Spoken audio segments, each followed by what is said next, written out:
男人对人性的理解呢，决定了你在女人和财富面前是孙子还是爷。很多来找我的兄弟呢，在外边啊，个个都算个人物吧，回到女人面前呢，却活得不像个人啊，并不是说女人有什么问题，而是你自己没理解人性，还在靠着过往的认知，沿用自以为是的那套方式去经营着你的关系，那你当然会过得很累咯。那焦哥呢，今天想要告诉你3个比较反人性的真相，帮你夺回你本该拥有的地位。首先第一个，价值投射。人呢是一种极度依赖社会参考的动物，你的言行举止会投射出你的综合价值。什么意思啊？就比如说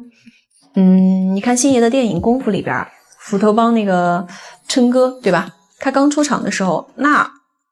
他也不像冯导那样什么就咋咋呼呼的去喊什么还有谁对吧，他就是跳着舞摇着脑袋，就给人一种非常强的一个压迫感。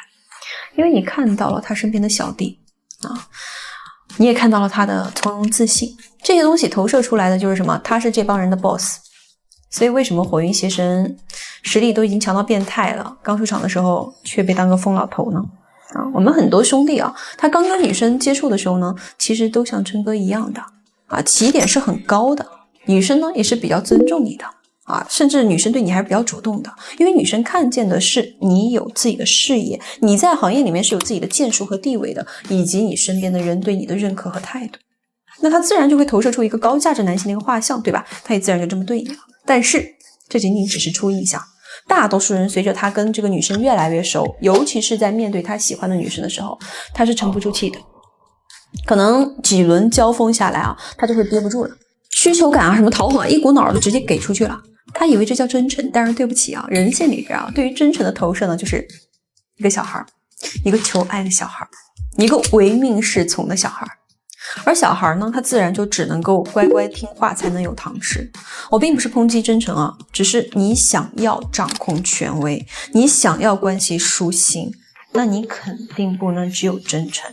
你要通过调整自己的行为模式去塑造高价值投射。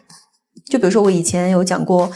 贵人语迟就是你跟女生讲话的时候呢，你完全可以多加停顿说完一句话之后留个空白，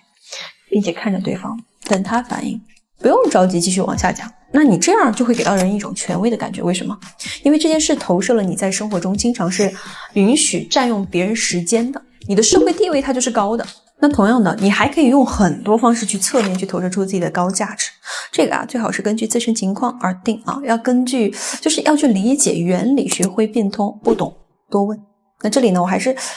给你们举个例子吧方便大家理解。就比如说你跟一个女生出去约会，你觉得今天蛮愉快的，对不对？你也不想那么早去结束了你就想一会儿还要跟这个女孩再小酌一杯。那你呢，就不要等到吃完了以后再说什么我待会儿有什么安排，你愿不愿意跟我一块去你吃饭的时候你就可以随口提一句说，待会儿我有个很好的朋友约我去喝一杯，你要不要跟我一起去？如果说你想要回家换件衣服，我也可以等你。那你如果说吃完饭再邀约，那就会显得很正式，是一种延续的邀约好像是专门为他设计在就是对吧那他就会考虑很多很有可能会拒绝你但是如果说你随口一提对吧，你可去可不去看你侧面投射的就是你的社交生活是丰沛的，它只是你的一个选择之一，你的选择还有很多。那他下意识的就会开始去考虑，那是个什么样的局？我穿这身过去难道不体面吗？还要叫我回家换衣服？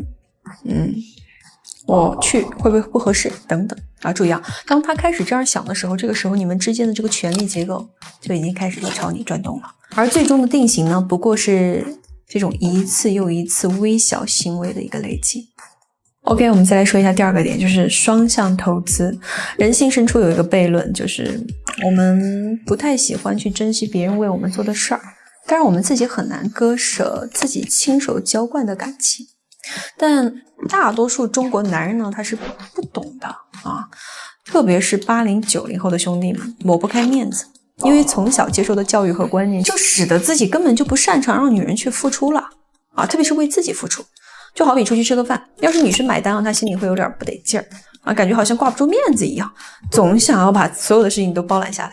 但是兄弟你又不欠女生的，女生也不欠你的，你俩是平等的，你就该大大方方的接受她的付出这个付出不在于多，也不在于贵啊，但一定得有，否则你单方面的投资，他凭什么要真实啊？就比如说男生对于护肤品是不是不太了解啊？在女生面前完全就是个新兵蛋子嘛。那你完全可以跟他讲什么？最近工作压力有点大了，老熬夜，黑眼圈都出来了。这方面我又不是很懂，你能不能帮我挑一个去黑眼圈的眼霜啊？你看你平时在外边都是一种很全能、很强男的形象，对不对？那你适当的也表现出来一些小狼狈、一些需求感，你给别人的感觉就会很真实，更容易亲近。女生呢也会觉得说，原来你也需要我呀，哎呀，我也只有在这些地方能帮帮你了。而且像这种买个眼霜这种小事儿，女生都是没有可能会拒绝你的。而且他帮你一次，他就可能会再帮你第二次，他会因为他帮你而产生富兰克林效应，他也就会更容易喜欢上你。这个真不是在讲什么诱导或引导这种不是的。其实很多时候女生是愿意付出的，因为只有女生自己付出了，她自己也会有成就感。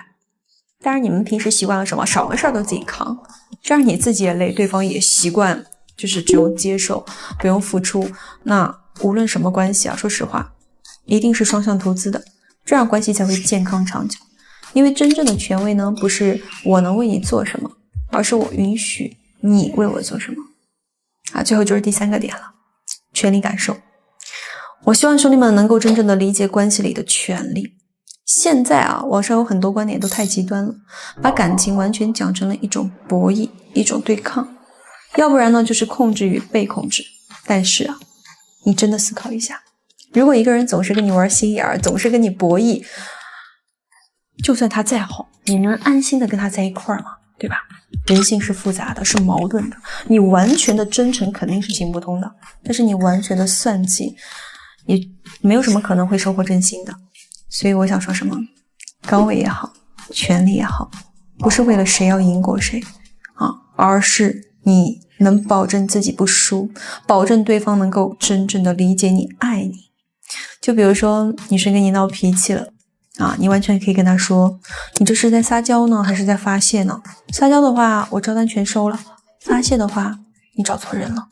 这个呢就叫做温柔的立框架，你不用去跟他对抗，你就当他是小孩闹脾气，他自然就会有安全感，他也不会再去挑战你。有句话叫做什么？有剑不用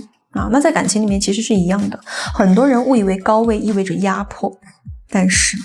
在健康的关系里面，真正的高位提供的是一种免于恐惧的自由。这个就跟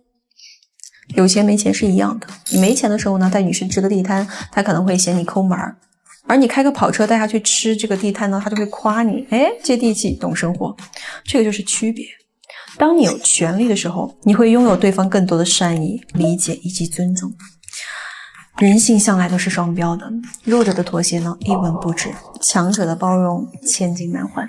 为什么我总是强调术不重要，不重要，道才是根本？因为道是你的认知，你的主导力，你对人性这本书到底读懂了几页，这决定了你在关系里面是被动承受命运呢，还是主动去创造体验呢？看焦哥，多学人性，多用人性，下期见。